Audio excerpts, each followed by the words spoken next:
আর একটা খাবারের কথা বলি আপনাদেরকে, ব্রেইন বুস্টার। সবাই মনে রাখবেন, খুব জরুরি, রাতের বেলা 1 গ্লাস পানিতে 1 চামচ হলুদের গুঁড়ো, 1 চামচ মেথি আর 1 চামচ মধু। রাতেও মিশাতে পারেন মধুটা চাইলে সকালবেলা মিশাতে পারেন। এই যে ভিজিয়ে রেখে সকালবেলা পান করলেন, মধুর মধ্যে রয়েছে গ্লুকোজ এবং ফ্রুক্টোজ, ইনস্ট্যান্ট আপনাকে ব্রেইনের মধ্যে এনার্জি দিবে। এবং এটা এমন একটা অ্যান্টিঅক্সিডেন্ট যার মধ্যে রয়েছে ফ্লাভোনয়েড এবং ফেনোলিক অ্যাসিড, যেটা কিনা আমাদের ব্রেইনটাকে সে প্রতিনিয়ত শক্তির জায়গায়, ব্রেইনের যে নার্ভগুলো আছে তার ইন্ডাকশন পাওয়ার বাড়ায়। কথা কি বুঝতে পারতেছেন? ব্রেইনের কর্মক্ষমতা বাড়বে।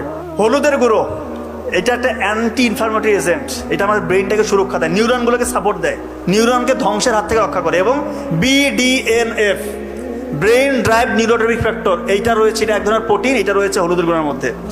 এইটা যখন বেশি বেশি তৈরি হবে আপনার শরীরের মধ্যে, তখন নতুন নতুন নিউরন তৈরি হবে, আপনার ব্রেইনের কর্মক্ষমতা অটোমেটিক বাড়বে ইনশাআল্লাহ।